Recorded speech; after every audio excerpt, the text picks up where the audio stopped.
कल हमारा विषय था अपने भीतर के विकारों को निकालना और उन विकारों को निकाल करके अपने अंदर में अच्छे विचारों को जन्म देना। आचार्य भगवंत कहते हैं संतान को जन्म देना बहुत आसान है।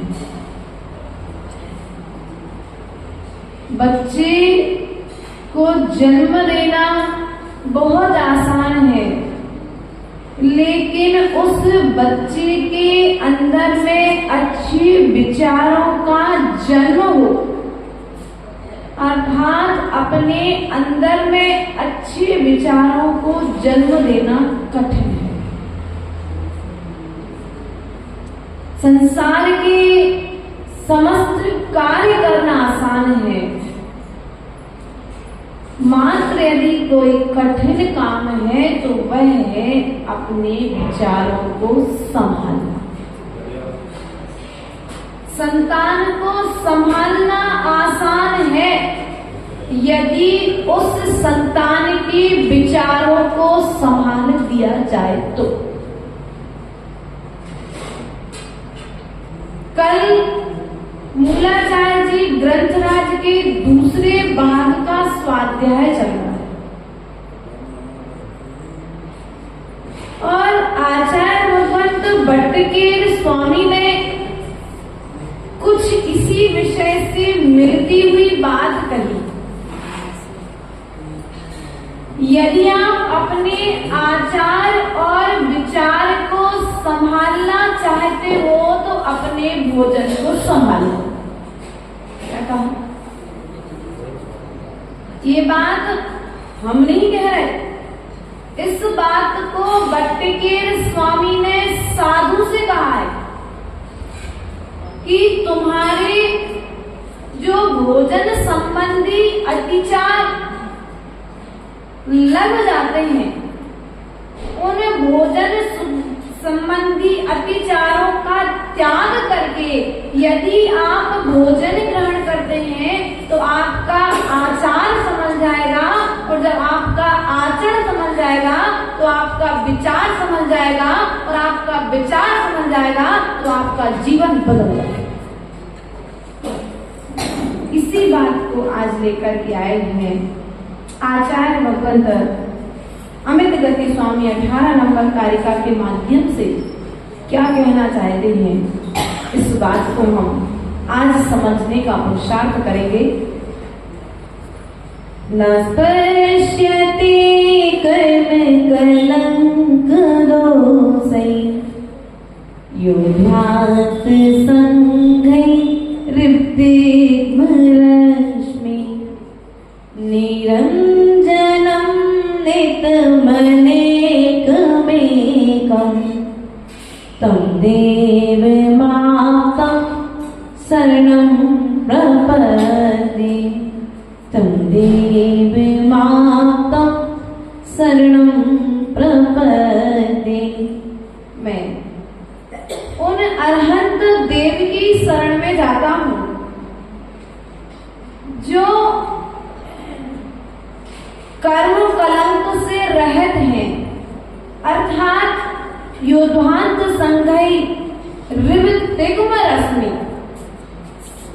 जिस प्रकार से सूर्य के प्रकाश को अंधकार स्पर्श भी नहीं कर पाता है, ना स्पर्श्यते, स्पर्श भी नहीं कर पाता है, उसी प्रकार से गुणों से भरे हुए जीव अर्थात अरहंत परमेष्टि सिद्ध परमेष्टि क्या है, अब गुणों से रहित हैं, अर्थात उनके स्पर्श से भी रहित हैं। किससे रहते हैं? अब गुणों के। जिस प्रकार से अंधकार सूर्य के प्रकाश को स्पर्श नहीं कर पाता है, उसी प्रकार से महापुरुषों के अंदर में अवगुण भी प्रवेश नहीं कर पाते हैं, अर्थात वे स्पर्श नहीं कर पाते, छू नहीं पाते। वस्त्र की शुद्धि यदि बिगड़ जाए तो परिणाम बिगड़ जाते हैं, बिगड़ जाते हैं। आचार्य भगवंत कहते हैं कि यदि आप 16 पहन के आए और 16 में किसी ने आपको छू लिया, बिना 16 कर दिया, तो जितना समय आपको वस्त्र बदलने में लगना था, उतना समय आपने परिणामों को खराब करने में लगा दिया।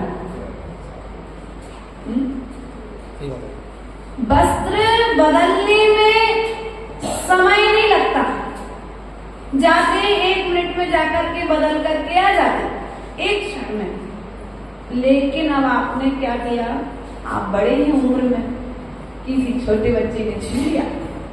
हम बड़े हैं, हम मेहनत करके पुरुषार्थ करके वस्त्र बदल के आए हैं। इस बात को बदलाने के लिए आपने बच्चे को 4 बातें, अब बताओ, वस्त्र शुद्धि आवश्यक थी कि परिणाम शुद्धि आवश्यक?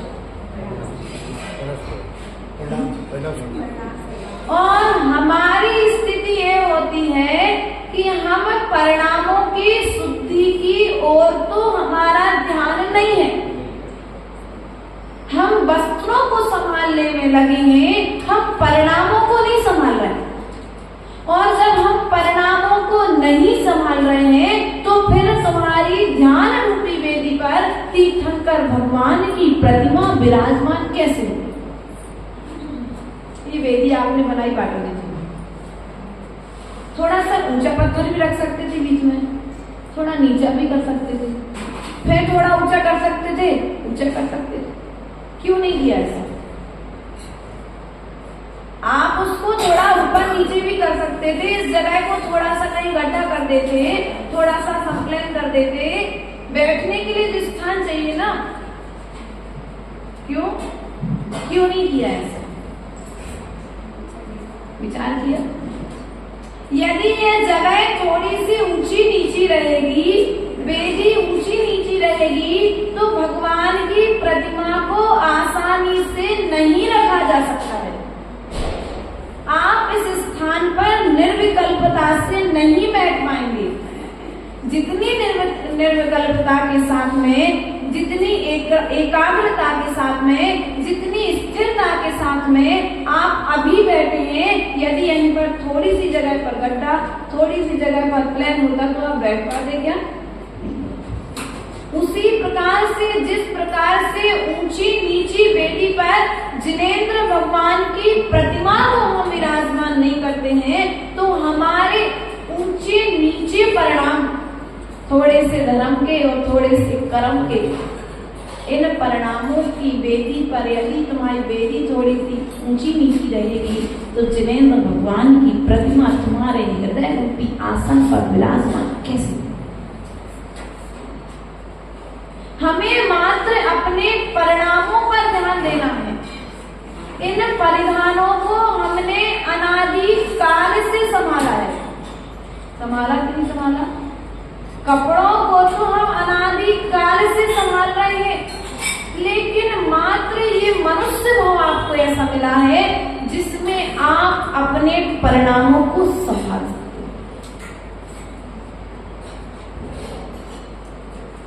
गौमर्सार जीव कांड ग्रंथ की प्रस्तावना पढ़ रहे थे और उस प्रस्तावना के अंतर्गत आचार्य भगवंत ने कहा कि एक मनुष्य पर्याय मात्र एक ऐसी पर्याय है जिसमें व्यक्ति चारित्र को धारण कर सकता है, ज्ञान और दर्शन। नारी जीव को भी होता है ज्ञान और दर्शन, चेंज गति के जीव को भी होता है ज्ञान और दर्शन, देव गति के जीव के लिए भी होता है। तो फिर इन तीनों चीजों के होते, दोनों चीजों के होते हुए मात्र मनुष्य गति में ज्ञान दर्शन के साथ साथ एक चीज और होती है, वह है चारित्र। क्या होती है? चारित्र। और चारित्र का पालन कैसे होता है? परिणामों की शुद्धि से। किसकी शुद्धि से होता है? परिणामों की शुद्धि से चारित्र का पालन होता है। अब हम जब आपके चौके में पहुंच जाते हैं तो आप कितनी सावधानी रखते हो? कोई बाल नहीं आ जाए, कोई जीव नहीं दिख जाए, कोई गैस चालू नहीं कर दे, कोई लाइट चालू नहीं हो जाए, कोई पंखा चालू नहीं हो जाए। क्यों? क्योंकि 24 घंटे में एक बार साधु को भोजन ग्रहण करना है, और वो भी यदि एक किसी बाहर का कोई उपद्रव हो गया, लाइट चालू हो गई, कोई जीव गिर गया, मर गया तो क्या वो बन रहा है। तो आचार्य भगवान कहते हैं जितनी सावधानी आप साधु का आहार कराते समय रखते हो, रखते ही नहीं रखते, ईमानदारी से बोलो, पूरी एकाग्र चित्ता, जितनी एकाग्र चित्ता आपकी पूजन करने में भी नहीं रहती। ये सत्य है, पूजन करने में भी आपका मन भटक जाता है, अभिषेक देखने में भी आपका मन भटक जाता है, स्वाध्याय सुनते सुनते आपका मन भटक जाता है, लेकिन आहार कराते समय जैसे ही साधु ने अंजलि बांधी और आप बिल्कुल तैयार, कोई अंतराय आने, स्थिर रहते हो। आचार्य भगवान कहते हैं जितनी एकाग्र चित्ता, जितनी स्थिरता, जितनी सावधानी आप साधु को पड़गाहन करके चौके तक ले जाने में और आहार करा के वापस लाने में रखते हो, उतनी ही सावधानी यदि परिणामों को करते समय रखोगे तो परमात्मा तुम्हारी वेदी पर आकर के प्रकट हो।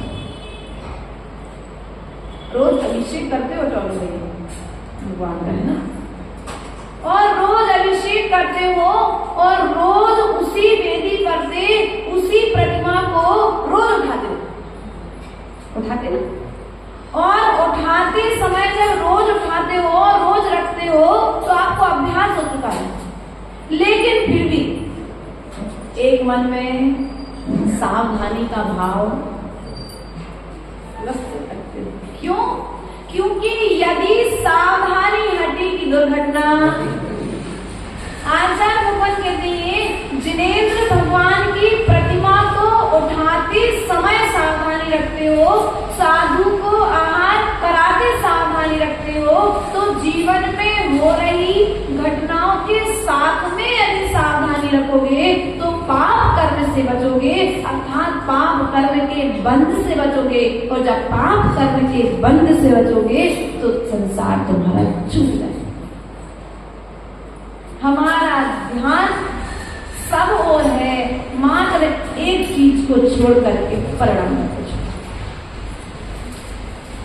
थोड़ी सी मन में हमारे प्रतिकूल कार्य हो गया तो मन अरे आज मेरा नंबर था शांति धारा करने का, तुमने कलश कैसे उठा लिया। देखा हमने कई स्थानों पर अब पारी बन जाती है, महीने के 30 दिन, 31 दिन, 28 दिन वाले लोग फिक्स हो जाते हैं, और जब फिक्स हो जाते हैं तो होता क्या है, यदि उस दिन वो व्यक्ति लेट आया और किसी दूसरे ने कलश उठा लिया और सामने वाला आकर के सामने खड़ा हो गया और सामने वाला उसका कलश लेकर के खड़ा है, उस समय तुम्हारे परिणामों की परीक्षा करते हैं। समझ, आपने पूजन की थाली लगाई और तुम्हारी पूजन की थाली में कोई दूसरा आकर के बैठ गया जितने में आप जिनवाणी लेने गए, अब उस समय तुम्हारे परिणामों की परीक्षा करते हैं। अब आप क्या करेंगे उस समय? आप या तो परिणाम कह नहीं पाएंगे तो अंदर अंदर में संकलेश करते कि नहीं करते? हमारा स्थान है, हमारी थाली है, हमारी किताब है, नहीं भैया ऐसा नहीं करना है। हमें घर में तो परिणामों से, अशुद्ध परिणाम करने से बचना है, कसाय करने से बचना है, साथ साथ में मंदिर में आकर के भी परिणामों को खराब नहीं करना है। देखो, व्हाइट कपड़े पर यदि कोई और रंग लगेगा तो फिर भी समझ सकता है, लेकिन यदि उस व्हाइट कपड़े पर काला रंग लग गया, उसके बाद कोई दूसरा रंग चढ़ने वाला। यदि तुम घर में किसी भी तरह का पाप कर रहे हो तो ठीक है, कोई बात नहीं, मंदिर में आकर के साफ, लेकिन यदि मंदिर में आने के बाद में ही तुम पाप करने लगो तो फिर तो फिर अन्य क्षेत्रे कृतं पापम धर्मो क्षेत्रे विनश्यति और धर्मो क्षेत्रे कृतं पापम वज्र लेपोना। और हमारी स्थिति ये है कि हम ग्रह कार्यों में तो आजकल कम पाप कर रहे हैं। अब आरंभ सारंभ जो हो रहा है वो ठीक है, परिणामों की अशुद्धि घर में कम, मंदिर में ज्यादा। भगवान की प्रतिमा को उठाते समय, रखते समय, जयकारा बोलते समय, पूजन की थाली उठाते रखते समय हमारी जगह, हमारी जिम्मानी, हमारा शास्त्र, हमारी माला, हमारी टेबल, हमारी चटाई आदि आदि क्या हो रहा है? ये बोलो तो परिणामों की, बल्कि एक विशाल हृदय वाला जो व्यक्ति रहेगा, जिसके हृदय में धर्म के कुछ संस्कार रहेंगे, वो ये नहीं कहेगा कि आप हमारी थाली में बैठ गए, कोई बात नहीं, आप भी बैठ जाओ और हम भी बैठ जाते। आज सौभाग्य है कि हम कल तक अकेले पूजा करते थे, आज हम 2 पूजा करने खड़े हुए। ये विशालता रखो। चलो कोई बात नहीं, मैं तो हर महीने ही शांति धारा करता हूँ, आज मेरे कलश को यदि कोई दूसरा उठा करके कर रहा है तो ये मेरा सौभाग्य है। क्या है? सौभाग्य है, क्योंकि सामने वाले को मालूम है आज दूसरे की पारी थी और मैंने उठाया है। अब तुम सामने भी आ जाओगे तो उसके मन में तुम्हारे प्रति एक दया का भाव आएगा, तुम्हारे प्रति एक विनय का भाव आएगा। देखो भैया कितने अच्छे हैं, हमने कलश ले लिया, उसके बाद ही भैया ने हमसे कलश मंगाया नहीं, अब वो आकर के कृत्य हो जाएगा तुम्हारे। और हम करते क्या हैं?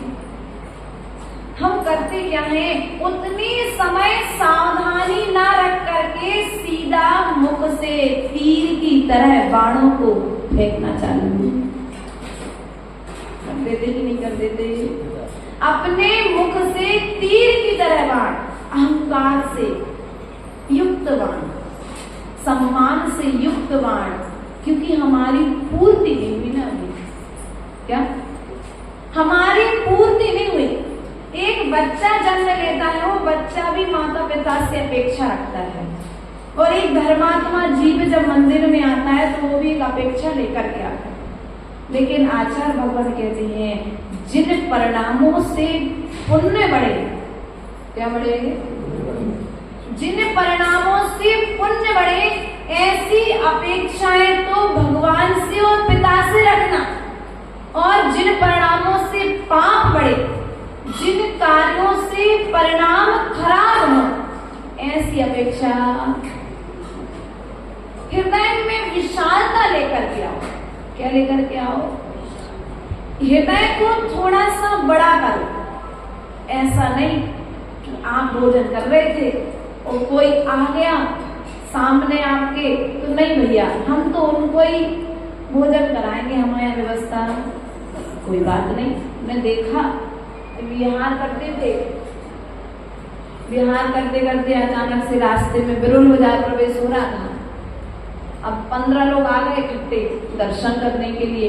अब भोजन करने को नहीं आए थे, लेकिन 5-6 लोगों का भोजन तो अमित भैया लेके चलते हैं साथ में। जहाँ भोजन किया शाम को वहां कहती मैं 5-8 लोग का भोजन आप रख दिया। अब 15 लोग आ गए, तब क्या करें व्यवस्था? कोई बात नहीं, 8 लोग का भोजन है ना, 4-4 पूरी खाएंगे, हम 2-2 पूरी खाएंगे, व्यवस्था। और हम क्या करते उतने समय? परिणाम, अरे यार सामने वाले को भी देना पड़ेगा, मुंह सकोड़ लेते हैं, दिल को थोड़ा सा नहीं, छोटा नहीं करना है उस समय, परिणामों को शुद्ध रखना है। आज कम से कम हम 2 लोग भोजन कर रहे थे, 4 लोग और हो गए, कोई बात नहीं, हम 4 लोग मिलकर करेंगे। लेकिन हमारी स्थिति, इसलिए प्रिय बंधु जैसे भी बने, यदा कदा जैसे भी बने, जिस प्रकार से भी बने, जहां भी बने और जब भी बने, अपने परिणामों को संभालने का प्रयास करें। परिधानों को हम तुमने अनादिकाल से संभाला है, लेकिन ये परिधान तुम्हारे साथ में जाने वाले है ना, जाने वाले हैं क्या बाटो? अच्छे अच्छे कपड़े बनवा लो, अहंकार में जी रहे, हमसे सुंदर साड़ी तो किसी की है ही नहीं, हमसे सुंदर घर तो किसी का है ही नहीं। अरे भैया, वो घर भी घोंसला है, वो घर भी घोंसला है जिस घर में साधु के रहने के लिए स्थान नहीं है। हाँ टोनू भैया, एक सूकर का नाम आता है आवास दान। बड़ी कहानी, 4 दान की परिभाषाएं जब रत्नकरण श्रावकाचार्य में आती है, तो उस आवास दान में उस सुअर का नाम आता है। और सुअर की कहानी क्या थी सुनी आप लोगों ने? वो पूर्व में 2 लोग मिलकर के एक पंचायती भवन बनवाते हैं कि नगर में कोई साधु संत आएंगे, उन साधु संतों के रुकने के लिए भवन बनाया। लेकिन कुछ समय पश्चात दोनों के मध्य में लड़ाई हो जाती है।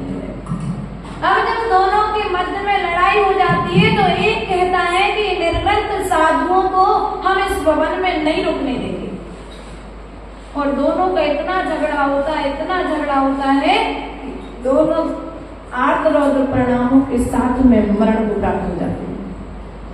और मरण को प्राप्त होते हैं तो एक जाकर के उसी जंगल में सुअर बनता है, और एक जाकर के उसी जंगल में सियार बनता है। क्या बनता है? एक सियार बनता है और एक सुकर बनता है। और भी निर्ग्रंथ मुनिराज उसी जंगल में, उसी जंगल की गुफा में विराजमान थे, और उस सियार के लिए जाति स्मरण हो जाता है। क्या हो जाता है? उस सियार के लिए जाति स्मरण हो जाता है, और जब उस सियार के लिए जाति स्मरण होता है, तो वह जाकर के साधु के लिए गुफा में जाकर के आक्रमण करने का विचार करता है। तो वह सूकर, जो परिणामों की खराब होने के कारण सूकर बना था, वह गुफा के सामने आकर के मुनिराज की रक्षा करता है। क्या करता है? रक्षा करता है। और रक्षा करते करते लड़ाई के मध्य में दोनों जीव पुनः मरण को प्राप्त हो जाते हैं। एक तो स्वर्ग चला जाता है और एक नरक चला जाता है।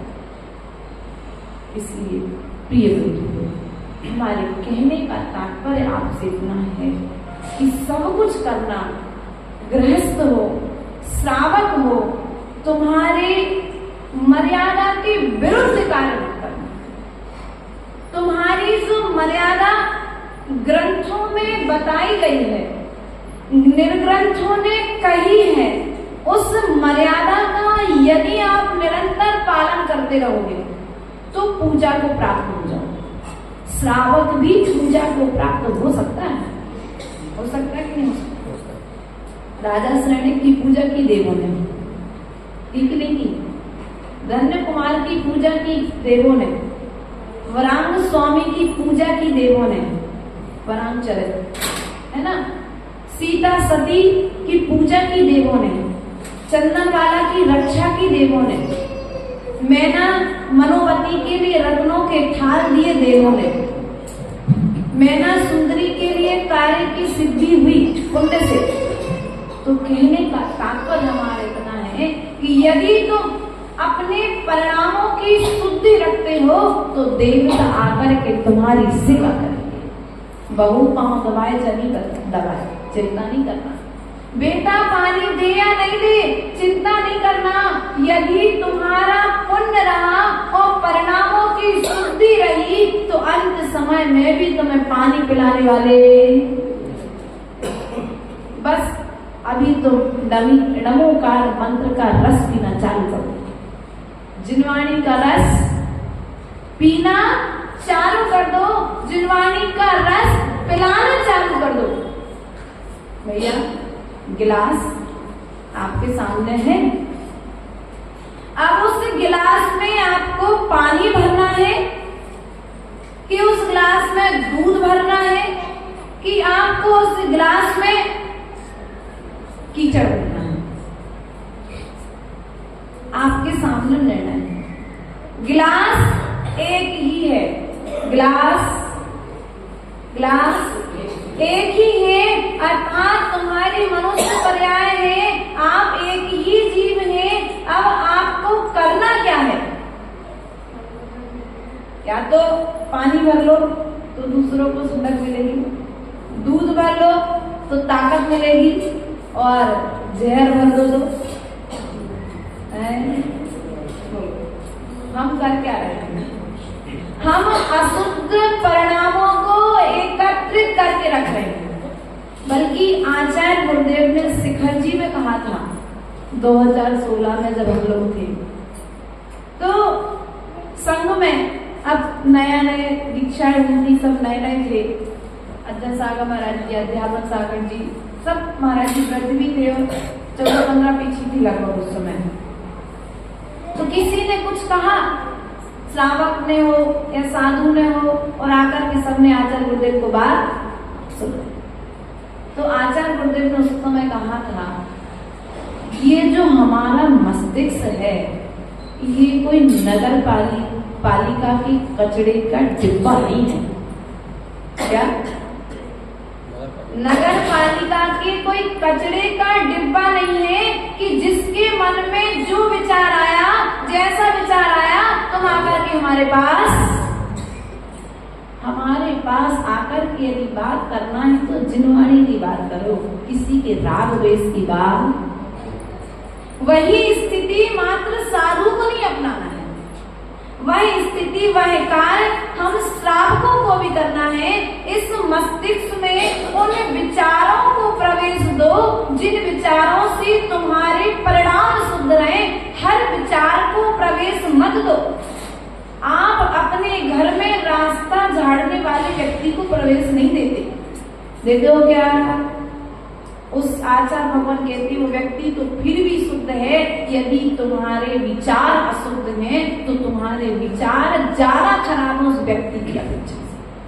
अशुद्ध विचार, कसाय युक्त विचार, किससे युक्त?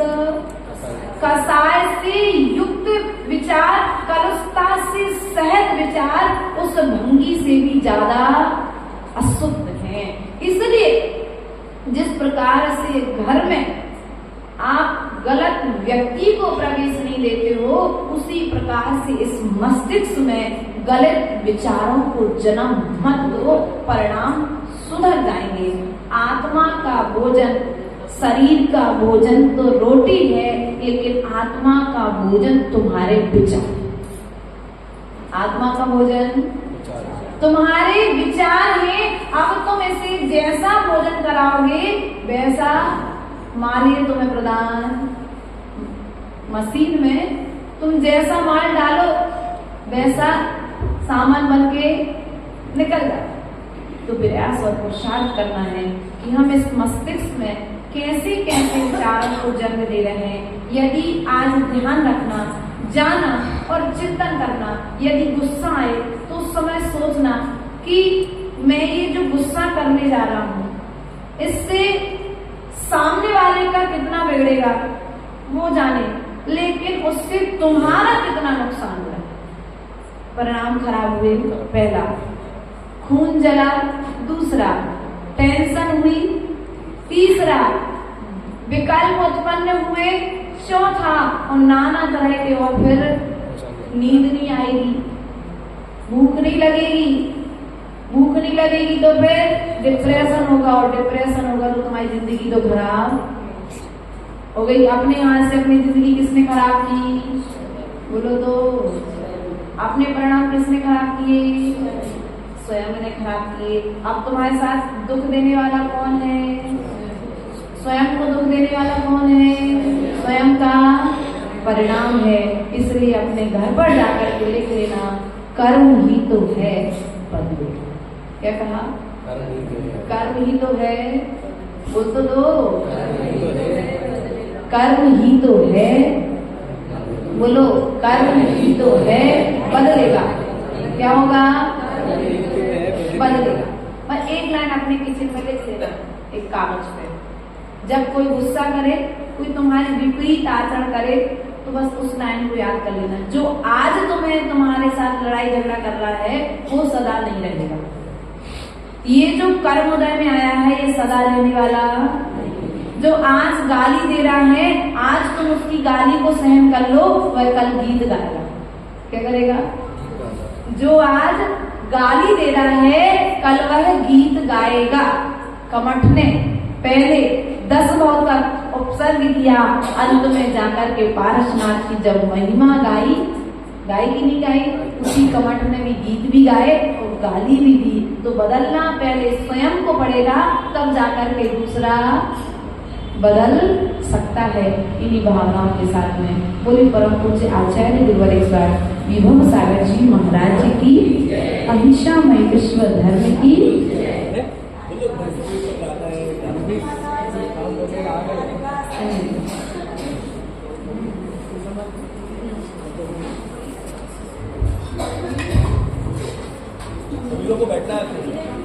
जय बोले श्री आदिनाथ भगवान की जय, संत शिरोमणि आचार्य श्री विद्यासागर जी महाराज की जय, आचार्य श्री विभव सागर जी महाराज की जय।